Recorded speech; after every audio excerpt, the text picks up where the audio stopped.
So the question that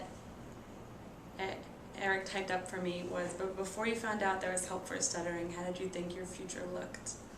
And I think that for a long time, I had sort of, like as a kid in middle school, maybe in the beginning of high school, I had sort of hoped and assumed that I would get to a certain point and my stuttering would just disappear, and it just wouldn't be an issue anymore.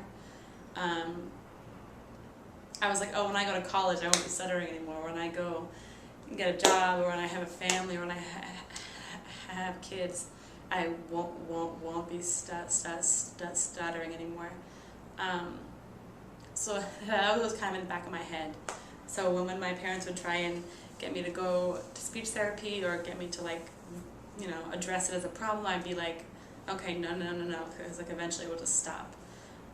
Because I think because of the fact that there were so many people who stuttered, who were like famous people, who come out and talk about it openly, and they're completely fluent. Like if you, at a certain point, you're just gonna stop, or if you work hard enough, you're just gonna stop. And then once I came to college, it sort of hit me that it's not gonna stop, and that it was something that I was always gonna have to live with. And then earlier this year, probably from about December until maybe February or March, I sort of fell into a depression about my stuttering.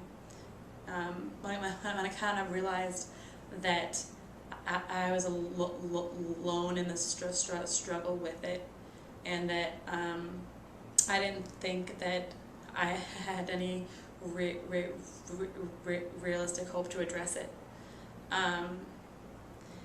And that was sort of a struggle between who I like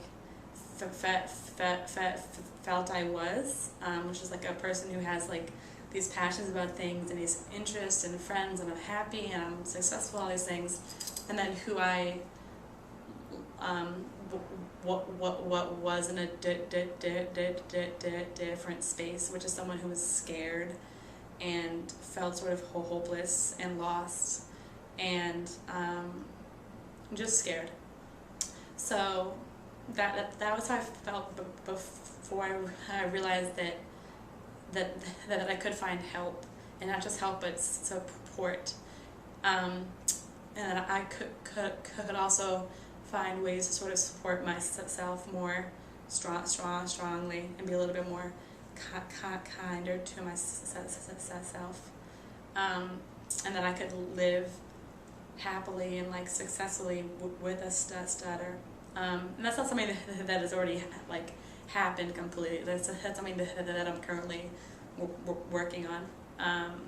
But it's a big change from feeling like this was it for me. This is something that I was just going to have to accept and struggle with for the rest of my life.